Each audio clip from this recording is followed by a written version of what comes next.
యొక్క బాధ ఇప్పటికీ 40 సంవత్సరాల క్రితం. ఆ రోజున 72లో వీళ్ళు పాపము వాళ్ళకి ఏదో మంచి జరుగుతుందని వీళ్ళ పెద్దలు లైన్లో నిలబడి మరీ ఇస్తే ఆర్కాంట్లని ఒక కాపీ ముక్క వీళ్ళ దగ్గర పడేసి ఉద్యోగాలు ఇవ్వక 40 ఏళ్ళ బట్టి వీళ్ళని అసలు ఒక మనుషుల్లాగానే ఈ ప్రాంతంలో ఉన్న రాజకీయ నాయకులు కానీ కేంద్ర ప్రభుత్వం కానీ రాష్ట్ర ప్రభుత్వం కానీ గుర్తించటం లేదు. వీళ్ళు ఒక ఓటు బ్యాంక్. ఈ ప్రాంతంలో ఒక 4-5 కాన్స్టిట్యున్సీలు వీళ్ళ కోట్లతోనే ఇది అవుతాయి. కానీ వీళ్ళని అంతబడికే వాడుకుంటున్నారు. ప్రతిసారి వీళ్ళకి ఏవో మాటలు చెప్తారు, మీకు చేస్తామంటారు అదంటారు. ఇప్పుడు కూడా ఎమ్మెల్యే గారు చేస్తున్నామంటే ఇంకా కొద్ది రోజులు ఆగండి అంటే 40 ఏళ్ళు ఆగారు, ఇంకెన్ని రోజులు ఆగాలి. ఏంటంటే విశాఖ ఎలక్షన్స్ అయిన తర్వాత ఏదో మళ్ళీ చేయాలి.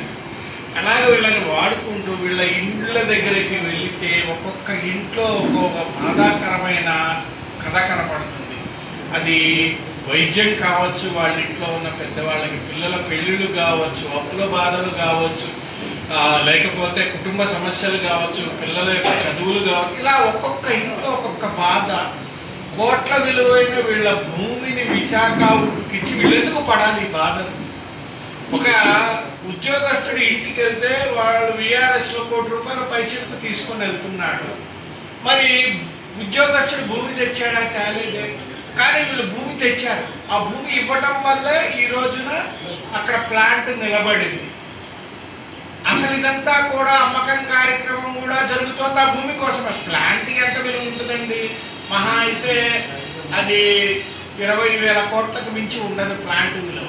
కానీ భూమి విలువ దరిదాపులో 29,000 ఎకరాలు, గజం 40,000 చొప్పున. ఒక్క భూమి విలువ 5 లక్షల కోట్ల పై చెప్పుంది. అది కాచేయడానికే వీళ్ళు ప్రైవేటీకరణ అనే నాటకాన్ని తెరలేపారు. వీళ్ళు అమ్మేటప్పుడు ఆ భూమి విలువ 80 కోట్లుగా చూపిస్తున్నారు. అంటే ఈ డబ్బులు కాజేయడం కోసం అంబానీకి కట్టబెట్టేసేసి వీళ్ళు వెనకబాటుగా వీళ్ళు తెచ్చుకునేవి తెచ్చుకోవాలి. ఎవరు ఆ భూములు? ప్రభుత్వ భూములు అయితే సరే, మీరు ఏదో ఏడవండి, ఏం చేస్తారో అది పార్టీలు, రాజకీయ పార్టీలు చూసుకుంటాయి. కానీ ఇది ప్రభుత్వ భూములు కావు, ఇవి నిర్వాసితుల భూములు, మా భూములు. మేమిచ్చింది దేనికోసం ఇచ్చాం? ప్లాంట్ కోసం ఇచ్చాం. ఆ రోజున భూములన్నిటినీ ల్యాండ్ ఎక్విజిషన్ యాక్ట్ 1894 కింద తీసుకున్నారు. దానిలో ఏమని చెప్పబడిందంటే ఈ భూములు ఏ పర్పస్కి అయితే ఇచ్చారో దానికే వాడాలి, లేని ఎడల అది వెనక్కి తిరిగి ఇచ్చేయాలని క్లియర్గా చెప్పబడింది. ఇది నేను చెప్తుంది కాదు, సుప్రీంకోర్టు మాజీ న్యాయమూర్తి, పీపుల్స్ జడ్జిగా పిలువబడే గోపాల్ గౌడ గారు కూడా చెప్తున్నారు. అదే వీళ్ళు ఆ ప్లాంట్లో అమ్మే ఇదే ఉంటే వీళ్ళ భూములు వీళ్ళకి ఇచ్చేయండి, తప్పేంటి? వాళ్ళ పరిస్థితులు అస్సలు బాగాలేదు. ఉద్యోగాలు ఇచ్చారా? ఎవ్వరికి వెళ్ళదు. 1,500 మందికో ఏమో ఇచ్చారు, మిగతా వాళ్ళని కాంట్రాక్ట్ ఎంప్లాయీస్గా పెట్టారు. తర్వాత మీకు సగం పైచిలకు 16,500 కార్డుల్లో ఉద్యోగాలు లేదు.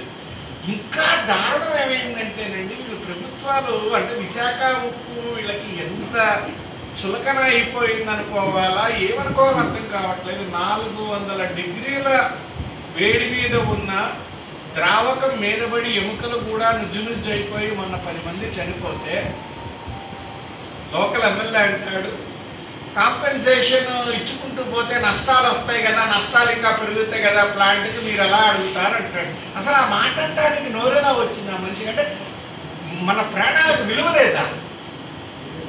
చనిపోయిన ప్రాణం ఎలాగో తేలేమో, ఆ మనిషి కుటుంబానికైనా సాయం చేయాల్సిన బాధ్యత వీళ్ళకు ఉన్నప్పుడు ఆ బాధ్యతను అడిగితే వీళ్ళు ఆ మాట ఎలా అనగలుగుతున్నారు? అంటే వీళ్ళు మనుషులా జంతువులో నాకు అర్థం కావట్లేదు. ఇంకా ఒక ఆయన వచ్చి ఆ లోకేష్ మీ ఇంట్లో మనుషులా అని అడుగుతాడు. అసలు ఆ మాటకు అర్థం లేదు. అంటే ఇప్పుడు నా ఇంట్లో మనుషులా? వీళ్ళు కాదే. నేను ఎందుకు పోరాడుతున్నాను? మనం ఒక సమాజంలో బతుకుతున్నాము. మనిషికి మనిషి సాయం, ఒకళ్ళు కష్టం వస్తే ఇంకోళ్ళు నిలబడాలి. అది మీ ఇంట్లో మనుషులా అంటే అది ఒక్క అరణ్యంలో మాత్రమే ఈ రకమైన మాటలు వస్తాయి. కానీ ఒక సమాజంలో, సభ్య సమాజంలో బతికేవాడు ఎప్పుడు కూడా ఆ రకమైన మాటలు మాట్లాడడం. మరి ఈయన మంత్రి ఎలా అయ్యాడో అంటే ఇంకా సీఎం గారు నాకు తెలిసి ఆయన ఇంతమందికి వచ్చినట్లేడుగా పలకరించడానికి. అంత చులకనగా ఉంది. 10 మంది ప్రాణాలు పోతే పలకరించడానికి కూడా రాలా, ఏముందిలే అన్నట్టుగా. ఇక ఆయన డిప్యూటీ సీఎం వచ్చి అంటే వీళ్ళు ఎలా తయారైందంటే విశాఖ ఉక్కు అంటే ఎవరికి పట్టిన బిడ్డరా ఎక్కిచ్చినా ఏదోలా వీళ్ళు చేస్తారు కాదండి. ఇది సరికాదు. ఈ ప్రభుత్వాలకి తెలియచెప్పాలి. ఖచ్చితంగా వీళ్ళు చేయి అడిగితే ఇచ్చే పరిస్థితుల్లో లేరు. చాచిపెట్టి కొడితేనే వీళ్ళు మాట్లాడతారు పడదు. దానికి అంకురార్పణగానే రేపు 4వ తారీఖు నాడు చేస్తున్నాము. అడ్మిషన్లు ఇచ్చారు, ఇవ్వలేదు అని అనవసరం. ఒక ధర్మం కోసం పోరాడుతున్నాము. మాకు హక్కులు ఉన్నాయి. ఆయన అన్నట్టుగా ఆర్టికల్ 21 తీసుకున్నా, 14 తీసుకున్నా. అయినా ఇవన్నీ కాదు. అమ్మేటప్పుడు మా భూములు మేము మావి అడగటంలో తప్పు లేదు. యాక్ట్లో కూడా ఉంది. దానికి పెద్ద పర్మిషన్ కూడా అక్కర్లేదు. మన భూములు మనం అడగటానికి అవసరం అంటే అక్కర్లేదు. దానికోసమే ఈ పోరాటానికి మీరందరూ కూడా ఆ రోజున 4వ తారీఖు ఖచ్చితంగా మాకు తెలుసు. ఇదేమంత తేలికైన విషయం కాదు.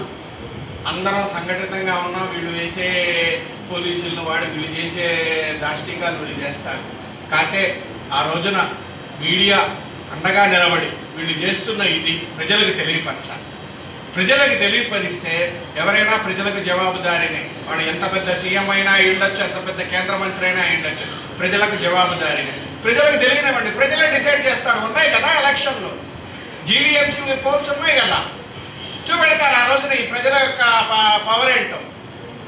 మీరు మాకు సహకరించి ఆ రోజున అక్కడ జరుగుతున్న ప్రతిదీ పోలీసులు చేసే ఏ దుర్మార్గాన్ని అయినా సరే ప్రజలకు తీసుకెళ్లాలని మనసావాచా కర్మణ ప్రకరణ శుద్ధిగా శిరస్సు వంచి మిమ్మల్ని వేడి